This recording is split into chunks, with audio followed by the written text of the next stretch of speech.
Welcome to Porch Play Chat, sponsored by the American Association for the Child's Right to Play, or more affectionately titled IPA USA. IPA USA is the USA affiliate of the International Play Association, and as part of our efforts to promote play, we've introduced Porch Play Chats, which are just conversations with people who are just as passionate about play as we are. Today, even though you won't be seeing this on the International Day of Play, today is June 11th, 2025, the International Day of Play. So we hope that when you see this, that you will remember and reflect back on the wonderful play opportunities that you gave to children on the International Day of Play. I'm Deb Lawrence, and I'm president of IPA USA. And with me on the porch today is Sharon Jackson. Good morning, afternoon, wherever you are. Morning. Sharon, I know, it's so great to see you. Sharon is an early childhood advocate and seasoned professional with presentations for international and national, state, and local conferences. She's retired from over 30 years in a school district early childhood program, and Dr. Jackson now consults with programs nationwide and is the founder of Curating Play, dedicated to advocating, celebrating, and teaching about play and its importance in the lives of young children. And today her session is perfect. It's the importance of partnerships when we advocate for play. We cannot do this alone. Absolutely. And those partnerships are on lots of different levels. So I think we kind of just jump in with teams. We have to get together with our teams. I kind of have three ideas that I toss around for every kind of partnerships. And the first one, really, as we think about working together, either in a classroom, in a center, in a committee, whatever, just how we get along together, because we have to stay strong, and we have to be appreciative of one another and forgiving of one another, and just to be really providing high quality services. Then we have to be kind to one another. And so that really, I think that just lays the foundation for what we're doing. For the mental health of the people around us, it's important that we are strong team members to one another, and I just think it's critical social emotional modeling for young children that we get along together, ground level. So I feel like that's where that whole partnership idea kind of first starts. Oh, I love it. And if we think about a partnership in advocating for play, it starts in the classroom with that co-teacher, right? And Absolutely. and sometimes we may have placed in our classroom someone who may not understand the importance of play. And so if I'm the lead teacher in that classroom and I have an assistant teacher who may not be as tuned in to why children need to play, and their experience was much more structured than the classroom is, and they seem to be getting frustrated with children instead of supporting children, that partnership then suffers, because you're then in conflict with the person that you should be working together as a team. And so how can a teacher, what can you do to help? I think, bottom line for any kind of relationship is kindness and communication. And when you see the frustration coming, then I think it's important that you build in a time to talk about it, to explain it, to offer acceptance of the other person's ideas, and yet provide the importance of what we're trying to do in this particular way of providing agency, providing choice, providing freedom of movement, all those kinds of things that are a part of that idea of play. So bottom line with that, of course, is just talking about it, talking it out, and not being judgmental. While the other person may be judgmental of us, I think it's important that we try to not judge, because we don't know where they're coming from or what their background is.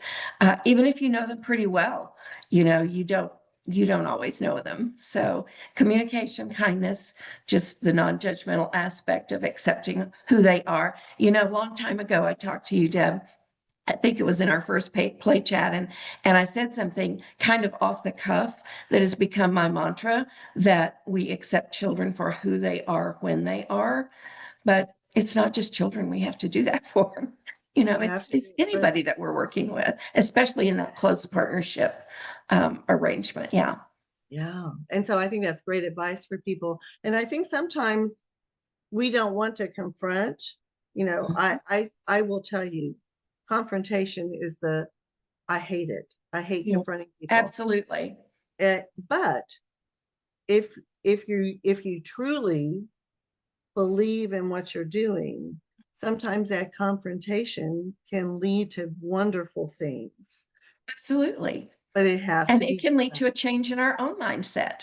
You know, we may have not thought of something that's important to the other person, and it may be worked together, kind of braided together to be a great whole. And So, one of yeah, the things that I think happens is if you just keep getting frustrated, then you're not going to approach that discussion. You don't even need to think of it as a confrontation, it's a but conversation. yeah, it's just a conversation with, I'm noticing that you're getting really frustrated at this time. Can you tell me more about that? Right. So that's a lovely lead in to get them Sure. to say, I just feel like they're totally out of control and we need more structure. Okay, talk to me about why, you know? Yeah, And so I remember having those conversations of course. and my stomach hurt when, but, but, Yeah. but you don't say what you're doing is wrong and we need to fix it, right? Yeah. That's, Stop it. yeah, right. So Yeah. we have to sort of Yeah. lead in, I'm noticing. Yes, for sure.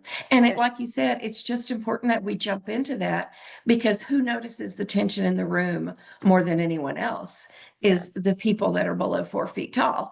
You know, they sense it, they understand it. They may come from tense situations and have trauma responses to all of that. And so, you know, it's not just two adults in that conversation.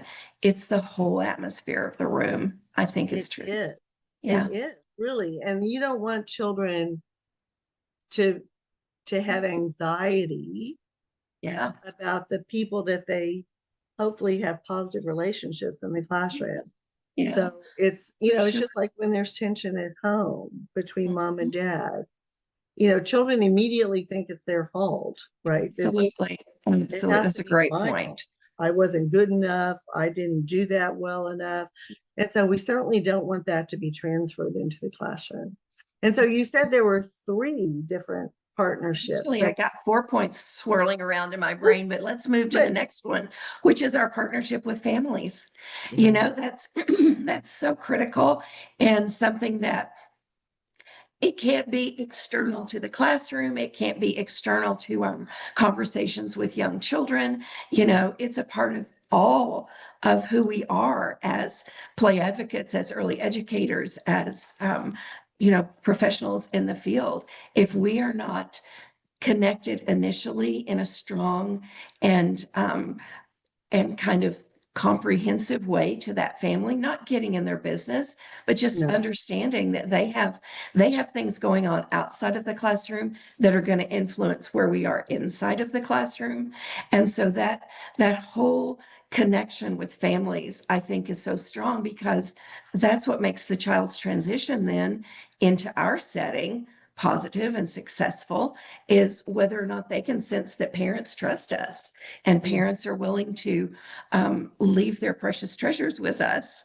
So when we get that initial communication going on, and then we work it through and we continue that communication throughout everything we do. Often, again, like you mentioned, they may come in expecting worksheets and ABCs and lots of sit down learning, even if their children are only 2.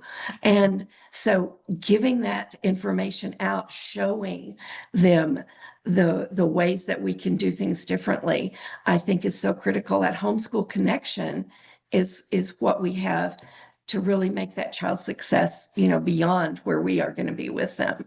So that's kind of my next idea, is that we start with where we are. And then we want to move out to that family setting, to giving families an understanding of why we're doing what we're doing and the things that we want to accomplish with the steps that we're taking.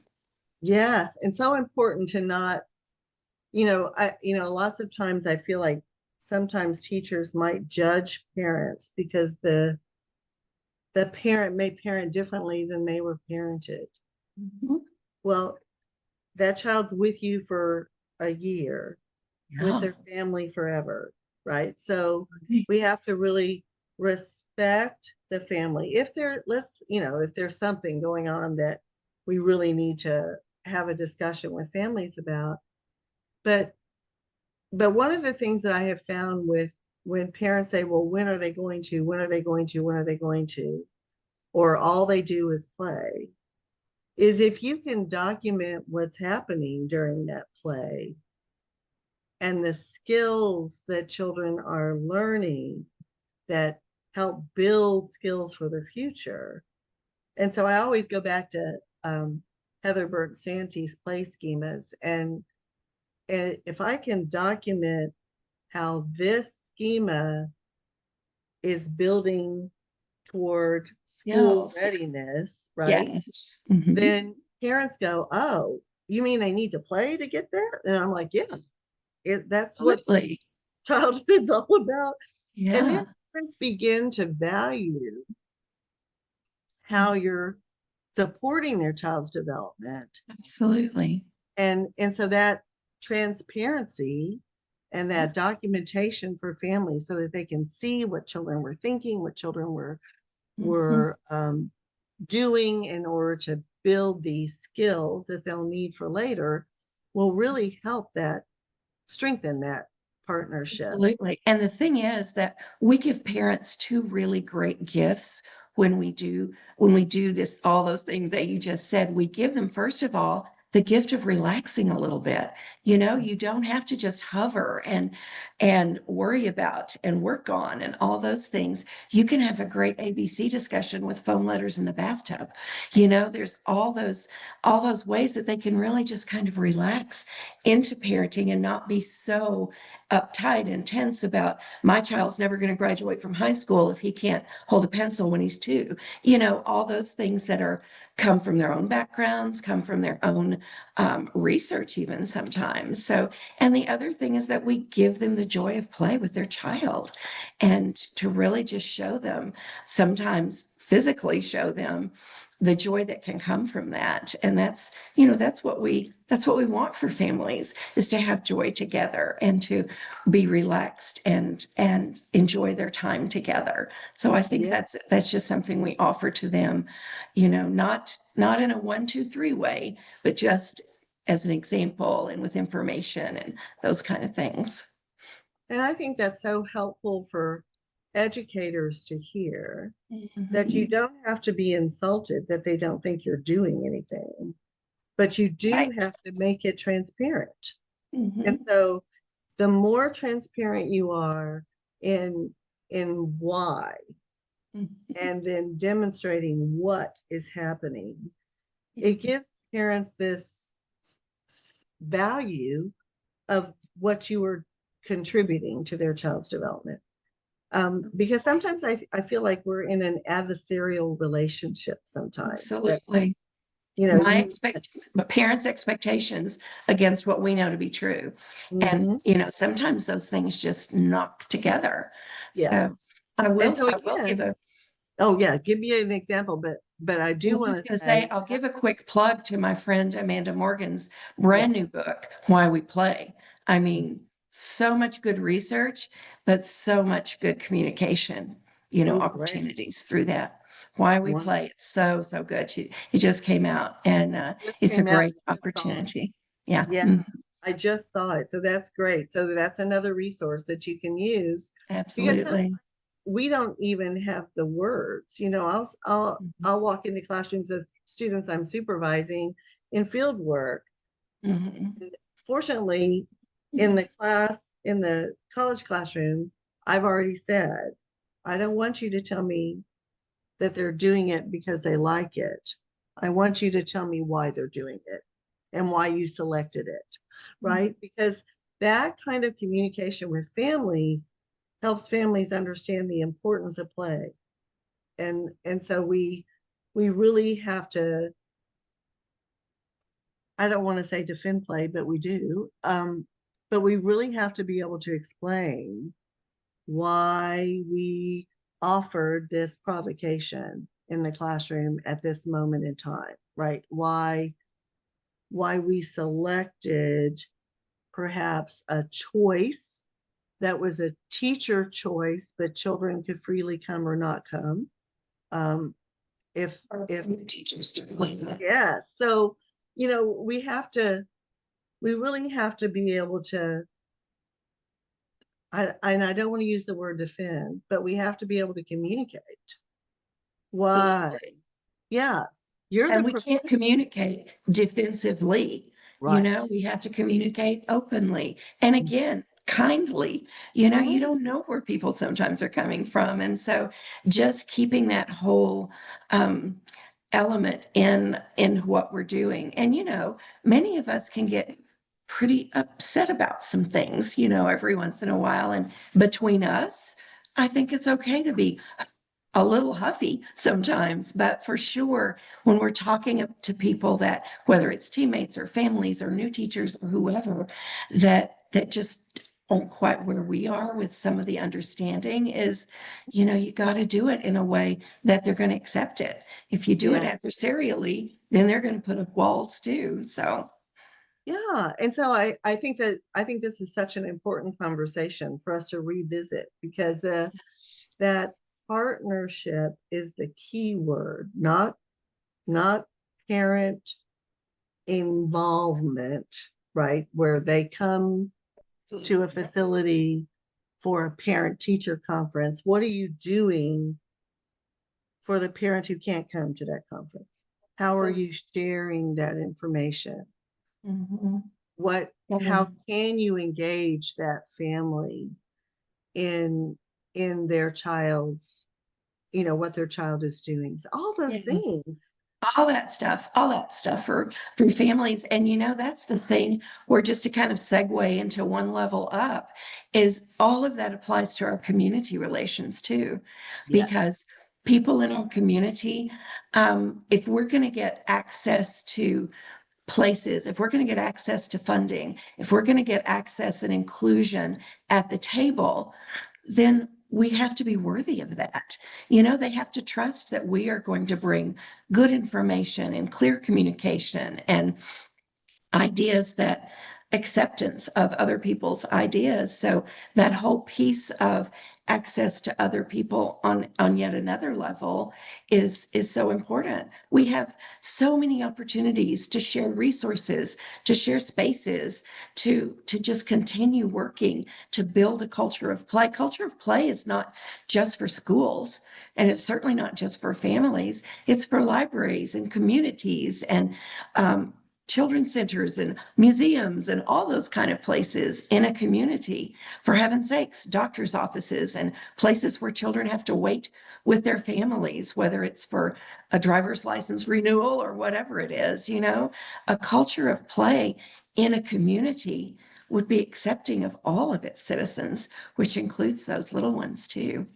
exactly. And I think what I have found fascinating in doing Porch Play Chats is that there is a lot of people who understand the value of play that we had no idea of. That's such a good point. It, we gotta pull these people all together yeah, and piggyback off of one another and support one another and accept support from one another in order to really make this a culture-wide, opportunity for children and families and all of because us. there's strength in numbers. Absolutely. One of the things Absolutely. that in that whole partnership piece that has sort of bubbled up recently is all of the parent led stuff on getting phones out of classrooms and getting screens off of children's lives. There is an amazing group of people in the United States and worldwide who are saying this is not the way children learn, right? And they Absolutely. may be advocating for phones to get out of classrooms because their children are distracted, just like in college classrooms, students are distracted. But their focus is in line with our focus that children need to have active experiences. Children need to put their fingers on materials. And so that is an entire new population that we had not, because we were, I feel like we've been accepting of anyone who is an advocate for play, but we're also identifying other populations that are like-minded, that may have children now in primary, middle, or secondary school. Yeah. And so, it's those partnerships and that outreach that where we can support each other and each other's sort of passion, and reach similar goals, which I find Absolutely. so Put important. in, I'll put in a quick plug for Curating Play. Our newsletter this month is on reducing, or I called it becoming screen aware, because, here we are, summer. I'm in Texas. It's 1,000,000 degrees, most of the summer and well into what we call fall. But that's so easy to come inside the air conditioning and here's a screen, here's the TV, here's your iPad, here's my phone, whatever. And I just think in June, it's a good time for us to kind of dive into that and talk about it, because that's another advocacy area for us, because screen time negates play. And so while screens are not going to go away, and I think that's our first step that we have to understand, but we've got to be aware. We've got a whole great acronym for aware in the newsletter. Don't make me say it right now because I can't remember it all. Well, not, but I'll read But it. yeah, in that newsletter. So and what you say just leads into kind of my final point in all of this conversation, is that if we're going to build advocacy, as I said, I think we have to start with ourselves and our teams. We have to include families and be understanding of that. We have to go to our community. We can't be afraid to talk about it. Oh gosh, that's a big room. I don't really want to tell them that, school readiness doesn't consist of workbooks, all that kind of stuff. Yes, we do. That's Yep. exactly what we have to do in the kindest and most accepting way possible. But if we're going to build advocacy for play, then partnerships are the best way to do that. Who wants to stand on an island by themselves and shout to the world, one thing? Let's have a smaller conversation that goes far and abroad. And that way we can, just like these great porch play chats. I love these. They get so many ideas out there in the world, and are, we certainly share them with our audience. And that's just a place where we can reach decision makers, we can reach policymakers, we can reach funders, we can reach just everyone in a much larger way, to begin to change that narrative about screening, about screens, about school readiness, about appropriate things for young children. We start small and then we just explode. It does, and it really does. I mean, the like today, International Day of Play, exchange every day, bless their hearts. This is the second time they promoted the IPA USA white paper. They said in the white paper, today is the International Day of Play. Yes. Here's a resource to help you advocate. And so it's those partnerships with like-minded people, that are helpful, but it's also the partnerships with people who have no idea why play is so important. So we're continuing, that's our role, to continue to push the message, and that we should never be ashamed about children's play. We should be saying it's a child's right to play. You Exactly. play, I hope, as a child? Yes, that's what I was just going to say. Sometimes the people that we are seeking to communicate with are people who played till dark, rode their bikes for miles, dug in the dirt and came home filthy. You know, they probably actually had those play experiences.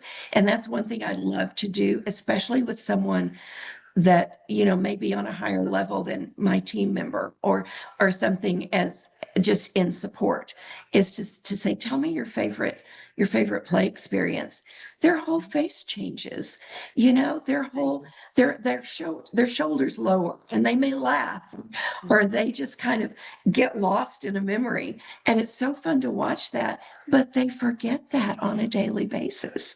So when we talked earlier about giving gifts, that's a gift you can give somebody to help them understand you did this and you enjoyed it and you learned from it. And look where you are now. You know, that kind of thing. So it's really a cool thing to watch happen. Yes, I love it. I remember I was doing there was a preschool that was very play based, very. I mean, they played all day. Mhm. And she said, I need you to come in and talk to our parents. And I said, okay. And so she said they question, even though they're paying tuition for a preschool, and we tell them that their child will play. And but they go, well, that sounds like fun, but they don't get it, right? And so Don't that's get what it. I did with them. I the first thing I said to them when I had a huge, I mean, it was like 300 parents there, and Well, I said, so tell me where you played. And so I said, think about your favorite place where you played when you were a child. And so and I said, and think about that for a minute. And then I said, who wants to tell me where they played? And so they listed every place they played.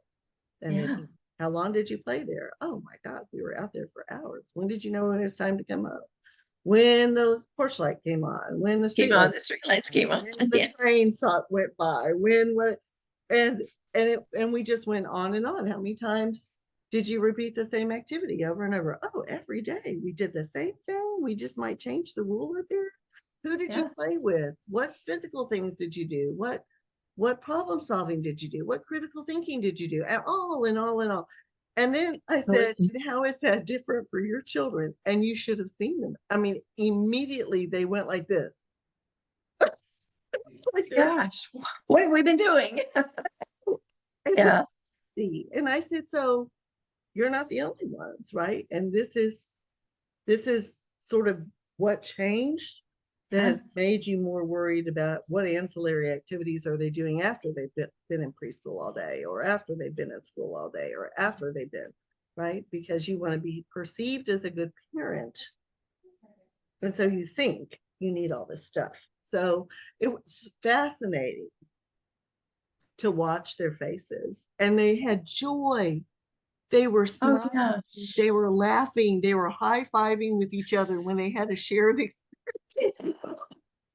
It Yeah, was and just, you know, it's just a gift to them. It's not something that they think about very often because they're big people with big lives and big problems and all of that. But just to give them that opportunity, you know, is so great.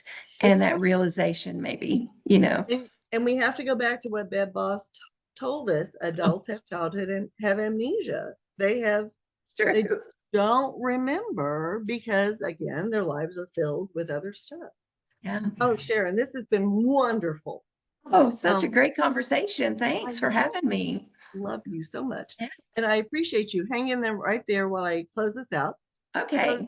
to learn more about IPA USA, please visit our website at ipausa.org. And until next time, keep on playing. Absolutely.